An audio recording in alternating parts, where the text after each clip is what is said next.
If you've ever felt powerless in the face of systems that don't see you as human, just a number, just a case file, then you know what it means to be invisible when it matters most. This channel tells the stories of people who lived through that kind of silence, who endured what felt unbearable, and who found their dignity again, not through confrontation, but through the quiet truth finally being heard. If those stories resonate with you, please consider subscribing. These are the voices that were never meant to reach anyone. Until now. She arrived at the building before the sun fully rose. The parking lot stretched empty around her, asphalt still holding the cold from the night before. Maria pulled her coat tighter and walked toward the entrance, her breath visible in the early morning air. Inside, the fluorescent lights buzzed overhead, harsh and unwelcoming. A security guard glanced up from his desk, nodded without interest, and returned to his screen. She signed her name in the logbook, her handwriting neat and careful, and took a seat in the waiting area. The chairs were plastic, bolted to the floor in neat rows. She chose one near the window, where she could see the parking lot filling slowly with cars as the morning progressed. Her folder sat on her lap, manila, slightly worn at the edges from being opened and closed too many times. Inside were copies of everything: her work history, her tax returns, letters from her employer, receipts, bank statements, everything they had asked for, everything she had brought the last 3 times she had been here. She had been coming to this building for 6 months. 6 months of waiting rooms and fluorescent lights and voices behind plexiglass barriers asking her the same questions. 6 months of being told to come back, to bring more documents, to wait for a decision. And every time she left with nothing resolved, just another appointment scheduled, just another date circled on the calendar in her kitchen. The office opened at 8. By 7:45, the waiting area had filled with others like her, people holding folders, people staring at the floor, people whose faces carried the weight of waiting. No one spoke. The silence was heavy, broken only by the hum of the lights and the occasional shuffle of feet. Maria kept her hands folded over her folder. She had learned not to expect kindness here. She had learned to sit still, to wait, to answer only what was asked, nothing more. At 8 o'clock, a door opened and a woman in a blue blouse stepped out, holding a clipboard. She called names without looking up. When she called Maria's name, Maria stood and walked forward, her steps quiet on the linoleum floor. The woman checked her clipboard, made a mark, and gestured toward a hallway. Maria followed. The office was small, windowless, lit by the same harsh fluorescent light as the waiting room. A desk sat in the center, covered in stacks of paper, file folders, a computer monitor angled away from where Maria stood. The woman behind the desk did not introduce herself. She gestured to a chair. Maria sat. "You're here for the status update," the woman said. It was not a question. "Yes," Maria said. The woman opened a file on her computer, clicked through screens. Her face remained blank, unreadable. "And you brought the additional documentation we requested." Maria opened her folder and slid the papers across the desk. The woman took them without looking at Maria, began scanning each page with the same detached efficiency. Maria watched her eyes move left to right, down the page, no reaction, no acknowledgement, just processing, just moving through the task. Minutes passed. The silence pressed down. Maria folded her hands in her lap and waited. "This is incomplete," the woman said finally. Maria's heart tightened. "I brought everything on the list. You're missing a signature." "Which signature?" The woman turned the top page toward Maria and pointed to a blank line at the bottom. "Your employer needs to sign here. It's required." Maria stared at the line. She had filled out the form herself, carefully, every section complete. But the signature line at the bottom, she had not noticed it. Her employer had not noticed it. It was just one line, one oversight. "I can get it signed," Maria said. "I can bring it back tomorrow." The woman shook her head. "Your appointment is today. If the documentation is incomplete, we can't proceed. But it's just one signature. Everything else is here. Policy is policy. You'll need to reschedule." Maria felt the floor tilt beneath her. 6 months of waiting. 6 months of coming here, of sitting in these chairs, of bringing papers, of answering questions. And now, because of one missing line, it would start over. Another month, another appointment, another stretch of not knowing. "When can I reschedule?" Maria asked. Her voice stayed calm. She had learned to keep it calm. The woman checked her screen. "We have an opening in 4 weeks." 4 weeks? Maria's work permit expired in 3. "I need this resolved before then," Maria said. "My permit expires in 3 weeks." "Then you should have brought complete documentation today." The words were cold, matter-of-fact, not cruel, just indifferent. Maria sat very still. She wanted to explain. She wanted to say that she had tried, that she had been careful, that one missing signature should not undo 6 months of effort, but she had learned that explanations did not matter here. Reasons did not matter. Only the forms mattered, only the policy. She gathered her papers and stood. The woman was already looking at her screen again, already moving to the next case. Maria walked out of the office, down the hallway, through the waiting room where others still sat with their folders and their silence. She pushed through the doors into the cold morning air and stood on the sidewalk, her folder pressed against her chest. The city moved around her. Cars passed. People walked by with coffee cups and briefcases. The world continued as if nothing had happened, and Maria stood there holding everything she had brought, everything she had done, knowing it was not enough. The pressure had been building for months, but now it became something physical, something she could feel in her chest every morning when she woke. Maria worked as a housekeeper at a hotel downtown. She had worked there for 3 years, quietly, efficiently, never missing a shift. Her supervisor valued her, her co-workers respected her, but her work permit was tied to a process she did not control, and that process had stalled. Every week she went to the hotel and cleaned rooms. She folded sheets with hospital corners, scrubbed bathtubs until they gleamed, vacuumed carpets in long, even strokes. She worked with her head down, her movements practiced and precise. She did not talk about what was happening.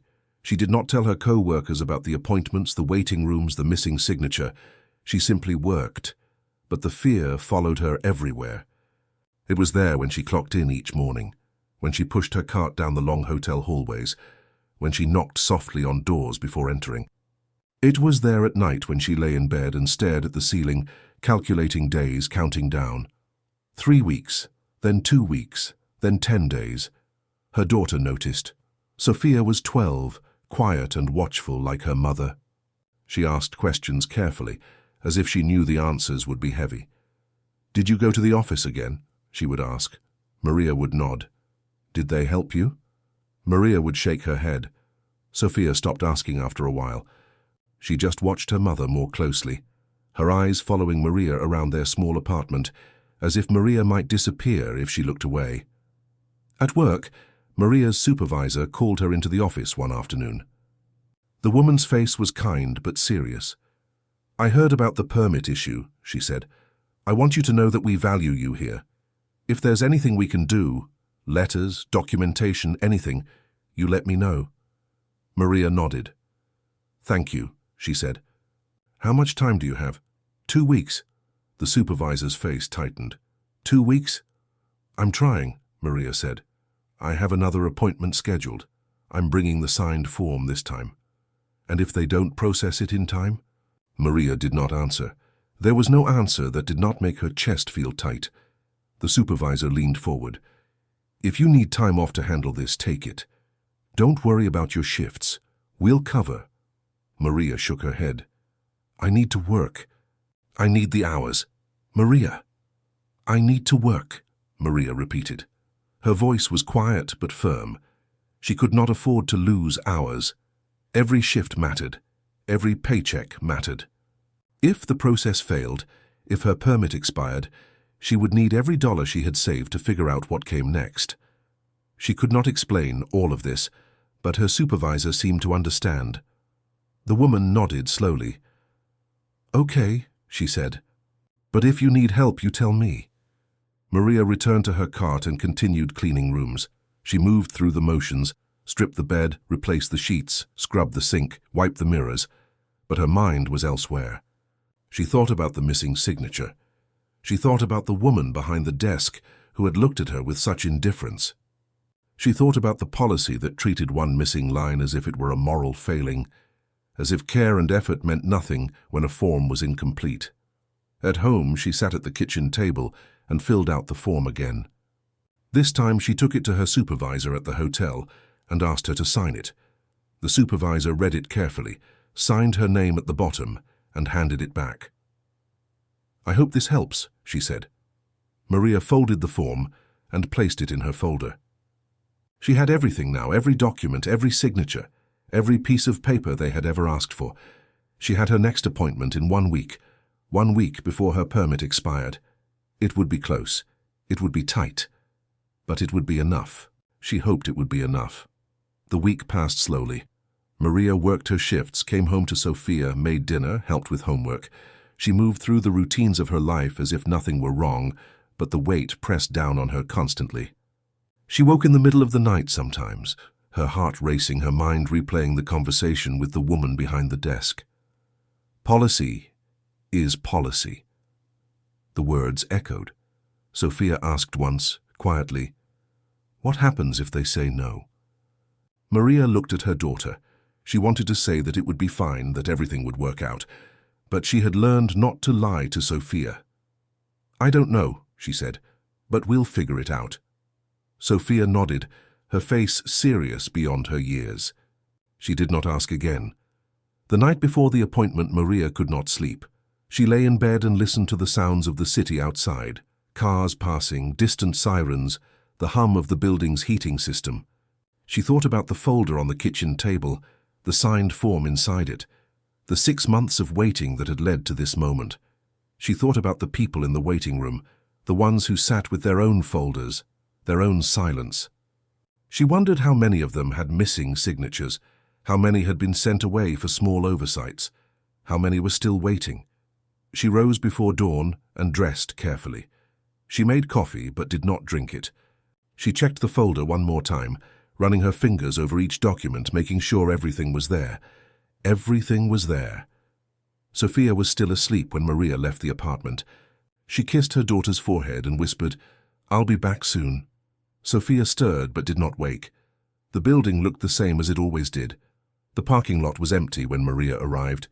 She signed the logbook, took a seat in the waiting room and waited. The room filled slowly with others. The same silence, the same fluorescent lights, the same wait. When her name was called, Maria stood and followed the same hallway to the same small office. A different woman sat behind the desk this time, older, her hair pulled back in a tight bun. She gestured to the chair. Maria sat. "You're here for the status update," the woman said. "Yes," Maria said. She opened her folder and placed the signed form on the desk. "I have the signature." The woman picked up the form and examined it. Her eyes moved over the page, checking each line, each section. Maria watched her face, searching for some sign, approval, recognition, anything, but the woman's expression remained neutral. "This is the employer signature we requested?" the woman asked. "Yes." The woman nodded and placed the form in Maria's file. She turned to her computer and began typing. Maria sat very still. Her hands were folded in her lap. Her heart beat steady and slow. She did not allow herself to hope. "Not yet." The woman clicked through screens, her face illuminated by the monitor's glow. Minutes passed. Maria counted her own breaths. 1, 2, 3. The woman's fingers moved over the keyboard, steady and methodical. Click, type, click, type. Finally, the woman stopped. She looked at the screen for a long moment, then turned to Maria. "Your application has been flagged," she said. Maria's chest tightened. "Flagged? There's a discrepancy in your file." "What discrepancy?" The woman turned the monitor slightly so Maria could see. On the screen, a red box highlighted a section of text. "Your employer listed your start date as January 2022, but in a previous submission, you listed it as February 2022. Maria stared at the screen. The dates. She had worked at the hotel for 3 years. She had started in January. She was certain. But somewhere, in one of the many forms she had filled out over 6 months, she had written February. A mistake. A simple mistake. I started in January, Maria said. February was a typo. We'll need verification. I brought my employment records. They show January. The woman looked through Maria's file, found the employment records, compared them to the screen. She frowned. The records say January, but the form says February. We need to resolve the discrepancy before we can proceed. How do I resolve it? Your employer needs to submit a corrected statement. Can I get that today and bring it back? The woman shook her head. It needs to be submitted through the official portal. It can take up to 2 weeks to process. 2 weeks. Maria's permit expired in 6 days. I don't have 2 weeks, Maria said. Her voice was calm, but her hands were shaking. She pressed them together harder. My permit expires in less than a week. Then you should have ensured your documentation was accurate from the beginning. The words landed like stones. Maria sat very still. She wanted to scream. She wanted to stand up and demand to speak to someone else, someone who might listen, someone who might see her as more than a case number. But she knew it would not matter. The system did not care about her fear. It did not care about the 6 months she had spent in waiting rooms. It cared about the forms, the dates, the signatures. What do I do? Maria asked. You wait for the corrected statement to be processed. Once it's in the system, we can move forward. And if it's not processed before my permit expires, the woman looked at her evenly, then you'll need to reapply. Maria gathered her folder. She stood. She walked out of the office, down the hallway, through the waiting room. She pushed through the doors and into the daylight. The city continued around her. People walked past. Cars honked. The world did not stop. She sat on a bench outside the building and opened her phone. She called her supervisor at the hotel. I need you to submit a corrected statement, she said. Her voice was steady. She explained the discrepancy, the January versus February, the 2-week processing time, the 6-day deadline. Her supervisor listened. I'll do it right now, she said. I'll submit it through the portal today. Thank you, Maria said. This is insane, her supervisor said. You've been trying for 6 months. One date typo shouldn't... Thank you, Maria said again. She did not want to hear how unfair it was. She knew how unfair it was. She needed her supervisor to submit the statement. That was all. She hung up and sat on the bench. Her folder rested on her lap. Inside were all the documents, all the signatures, all the proof of her life, her work, her effort. And none of it had been enough. The weight Maria carried was no longer abstract. It was physical, present in every moment. She felt it when she woke, a tightness in her chest that made it hard to breathe deeply. She felt it when she worked, her hands moving through familiar tasks while her mind circled the same questions. What if the statement doesn't process in time? What if they deny the application anyway? What if 6 months of waiting ends with nothing? At the hotel, she cleaned rooms with the same precision as always, but her body felt heavier. She pushed the cart down the hallways, her arms aching. She scrubbed bathtubs until her shoulders burned. She made beds with tight corners, her movements automatic, her mind elsewhere. Her co-workers noticed. They asked if she was feeling well. She said she was fine. They did not press. Sophia noticed too. At home, her daughter watched her closely, her eyes following Maria from the kitchen to the living room, from the living room to the bedroom. "Mom," she said one night, "you look tired." Maria sat down beside her on the couch. "I am tired," she admitted. "Is it because of the office?" Maria nodded. "What did they say this time?" Maria explained the discrepancy, the corrected statement, the 2-week wait. Sophia listened without interrupting. When Maria finished, Sophia leaned against her shoulder. "It's not fair," she said quietly. "No," Maria said, "it's not." They sat together in silence. Outside, the city hummed. Inside, the apartment felt small and fragile, as if the walls might collapse if Maria stopped holding herself together. The days passed in a strange, suspended way. Time moved both too fast and too slow. Each morning, Maria woke and checked her phone, hoping for an email, a notification, something that said the statement had been processed. Nothing came. Each evening, she returned home and tried to be present for Sophia, to help with homework, to make dinner, to pretend that everything was normal. But the fear sat in her chest like a stone, heavy and cold. She stopped sleeping well. She would lie awake at night, staring at the ceiling, her mind replaying every interaction at the office, every form she had filled out, every question she had answered. She thought about the woman who had pointed to the missing signature with such indifference. She thought about the other woman who had highlighted the date discrepancy, as if Maria had committed fraud instead of making a simple mistake. She thought about how none of them had looked at her as a person, just as a file, a case number, a problem to be processed or dismissed. At work, she moved through the days in a fog. She cleaned rooms mechanically, her body performing tasks her mind barely registered. She folded towels. She vacuumed. She wiped down counters. The hotel guests came and went, leaving messes behind, oblivious to the woman who cleaned them. She was invisible to them. She had always been invisible, but now that invisibility felt suffocating. One afternoon she was cleaning a room on the 10th floor when her phone buzzed. She pulled it from her pocket, her heart leaping. An email.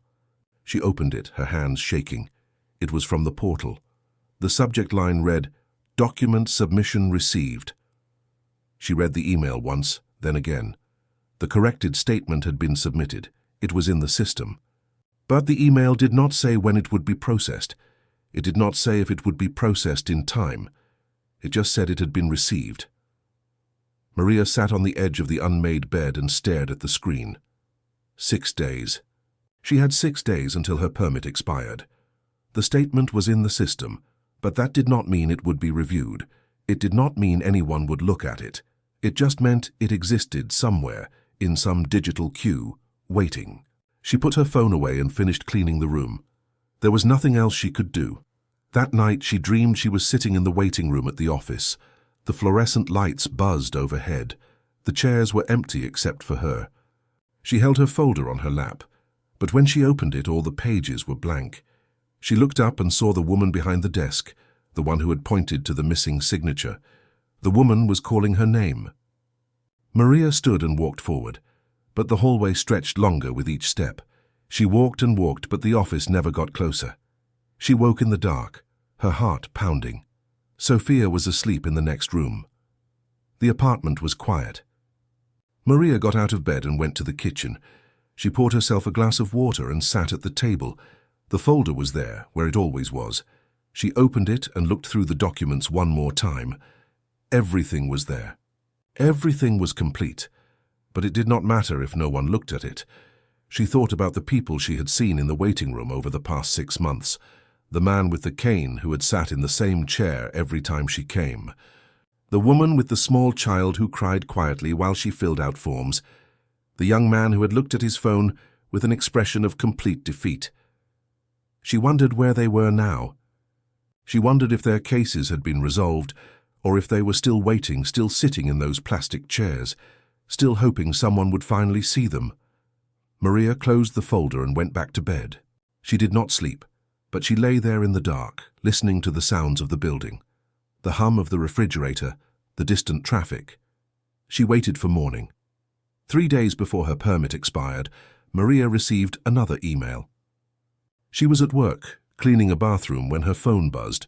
She pulled off her gloves and opened the email with trembling hands. "Your case has been reviewed. Please contact the office to schedule a final appointment." She read it 3 times. Reviewed. Final appointment.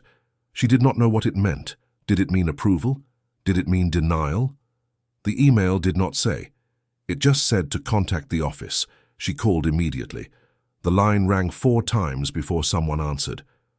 A recorded voice instructed her to press numbers for different options. She pressed the number for appointments. Another recording. She waited. After 3 minutes, a human voice answered. "I received an email," Maria said. "It says my case has been reviewed and I need to schedule a final appointment." "Case number?" Maria gave her case number. She heard typing on the other end of the line. "Yes," the voice said. "You're scheduled for tomorrow at 9 a.m. "Tomorrow?" "Yes, do you need a different time?" Maria's permit expired in 2 days. Tomorrow was the only time that mattered. "No," she said. "Tomorrow is fine." She hung up and stood in the bathroom, staring at her reflection in the mirror. Her face looked tired. Her eyes were shadowed. She looked like someone who had been carrying too much for too long. She looked like she felt. That night, she did not tell Sophia about the appointment. She did not want to build hope only to have it collapse again. She made dinner, helped with homework, watched Sophia do her reading.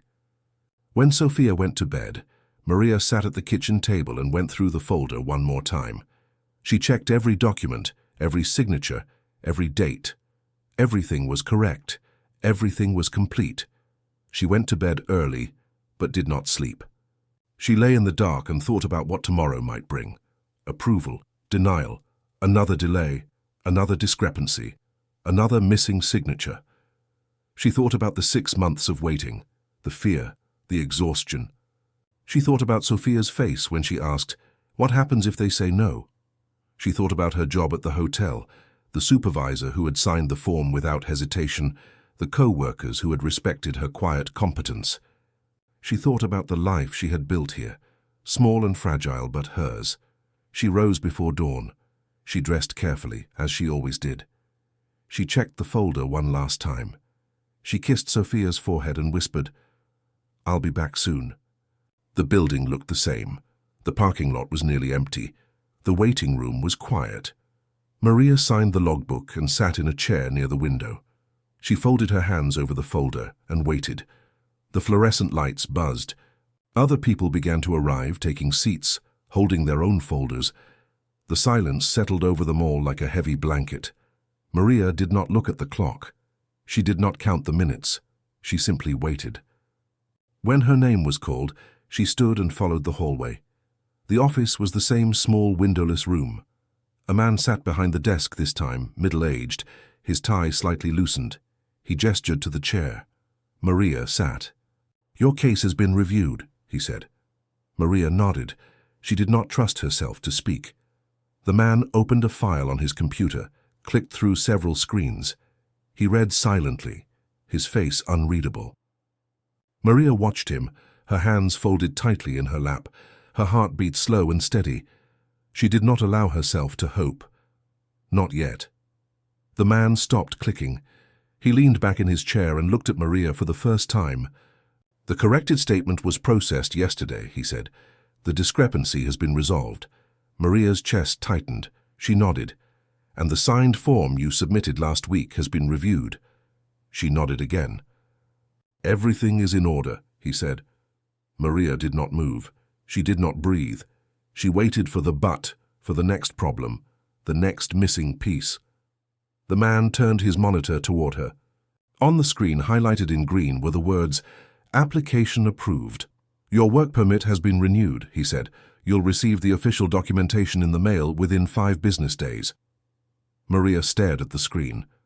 The green box, the words, "Approved, renewed." She felt as if the floor had dropped away beneath her, as if she were falling and standing still at the same time. "Do you have any questions?" the man asked. She shook her head. She did not trust her voice. "You're all set then," he said. He turned the monitor back and began typing. Maria sat for another moment, waiting for something else, some other requirement, some final obstacle. But the man did not look up. He was already moving to the next case. Maria stood. She gathered her folder and walked out of the office. She moved down the hallway, through the waiting room, past the people still sitting with their folders and their silence. She pushed through the doors into the cold morning air and stood on the sidewalk. The city moved around her. Cars passed. People walked by. The sun was rising over the buildings, casting long shadows across the street. Maria stood there holding her folder and let herself breathe. She pulled out her phone and called Sophia. Her daughter answered on the second ring. "Mom, it's done," Maria said. Her voice broke slightly. "It's approved." Sophia was silent for a moment. Then Maria heard her daughter's breath catch, the sound of relief and tears held back. "Really? Really? You're sure?" "I'm sure," Sophia exhaled, long and shaky. "I'm so glad, Mom." "Me too," Maria said. They stayed on the line together, not speaking, just breathing. Maria looked at the building behind her, the place where she had spent 6 months waiting, 6 months being dismissed, 6 months being told to come back, to bring more, to fix errors that were not her fault. She thought about the people still inside, the ones still waiting. She thought about the man with the cane, the woman with the child, the young man staring at his phone. She thought about how close she had come to being one of them forever, stuck in the loop of waiting, of not quite enough. But she was not stuck anymore. She had made it through. Not because the system had been fair, not because anyone had shown her kindness or mercy, but because she had endured, because she had kept coming back, because she had refused to disappear. She hung up with Sophia and stood on the sidewalk a moment longer. The city continued around her, indifferent as it had always been. But Maria was no longer invisible. She had a folder full of documents that proved her existence, her work, her right to be here. She had survived 6 months of being dismissed, overlooked, treated as if she did not matter. And now she had what she needed. She walked to the bus stop and waited for the bus that would take her back to the hotel, back to her job, back to the life she had fought so hard to keep. When the bus arrived, she climbed on and found a seat by the window. She placed the folder on her lap and watched the city pass by. In the office behind her, someone else was sitting in the waiting room, holding their own folder, waiting for their name to be called. Someone else was being told to come back, to bring more documents to fix a mistake. Someone else was learning what it meant to be invisible. But Maria was done waiting. She was going home. The official documentation arrived 4 days later. Maria opened the envelope at the kitchen table while Sophia watched. Inside was a single sheet of paper with her name, her photo, and the words, "Work permit approved." She stared at it for a long time, running her fingers over the raised seal at the bottom. Sophia leaned over her shoulder. "Is that it?" "That's it," Maria said. "It's just a piece of paper." "Yes," Maria said, "just a piece of paper." But it was more than that. It was 6 months of waiting rooms and fluorescent lights. It was missing signatures and date discrepancies. It was fear and exhaustion and the weight of being invisible. It was all of that, condensed into a single sheet with a raised seal. It was proof that she had endured. She placed the document back in the envelope and set it on the table. Sophia hugged her, her arms tight around Maria's shoulders. "I'm proud of you," Sophia said. Maria held her daughter and felt something release in her chest, something that had been tight for so long she had forgotten what it felt like to breathe without it. At work, her supervisor pulled her aside. "I heard," she said. "Congratulations." "Thank you," Maria said, "and thank you for the statement, for signing the form, for everything." Her supervisor shook her head. "You did this. You kept showing up. You didn't give up." Maria nodded. She had shown up. She had kept going. But she also knew that without the signature, without the corrected statement, without the small acts of help from people who saw her as more than a case number, she would not be standing here now. She had endured, yes, but she had not done it alone. She returned to her cart and continued her work. She cleaned rooms, folded sheets, scrubbed sinks. The tasks were the same as they had always been. But something had shifted. She moved through the work with a lightness she had not felt in months. The fear was gone, the weight was gone. She was here. She was allowed to be here.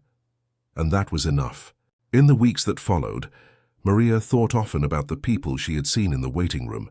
She wondered if they had received their approvals, their documents, their proof. She wondered if they were still waiting. She knew that for every person who made it through, there were others who did not. Others who gave up, who ran out of time, who could not endure the endless loop of almost. She thought about the system that had treated her as invisible, that had dismissed her for a missing signature, that had flagged her file for a simple typo. She thought about how easily she could have been lost in that system, how close she had come to disappearing entirely. But she had not disappeared. She had survived. And now she carried that survival with her, not as a badge of honor, but as a quiet knowledge that she was stronger than the system had wanted her to be. One evening, as she and Sophia sat at the kitchen table eating dinner, Sophia asked, "Do you think about the office anymore?" Maria considered the question. "Sometimes," she said. "Does it still make you scared?" "No," Maria said. "Not anymore." Sophia nodded, satisfied. She returned to her food, and Maria watched her daughter, grateful for this moment, this ordinary evening, this life they had built together. Later that night, after Sophia had gone to bed, Maria sat alone in the quiet apartment. She thought about the missing signature that had almost cost her everything. She thought about how small the error had been, how easy it would have been to overlook if the person behind the desk had wanted to. But they had not overlooked it. They had sent her away. They had made her wait. They had treated her as if she were the problem, not the system. And yet she had endured. She had come back. She had brought the signature. She had corrected the statement. She had done everything they asked, and more. She had proven herself over and over, not because it was fair, but because it was the only way through. She rose and went to the kitchen. The folder still sat on the table, the envelope with the work permit inside. She opened it and looked at the document one more time. Her name, her photo, the seal, proof. She placed it back in the envelope and put it in a drawer, safe and filed away. She did not need to look at it every day. She just needed to know it was there. She turned off the lights and went to bed. Outside, the city continued its endless hum. Inside, Maria finally slept without fear. The system had tried to make her invisible. It had tried to reduce her to a missing signature, a date discrepancy, a case number, but she had refused to disappear. She had held on to her dignity through 6 months of waiting, through indifference and obstacles, and the cold bureaucracy that treated her like she did not matter. And in the end, she had walked out whole. Not triumphant, not vindicated, just whole. That was enough. If you've ever felt unseen in a moment when being seen mattered most, when a small mistake or oversight threatened everything you had worked for, I'd like to hear your story in the comments below.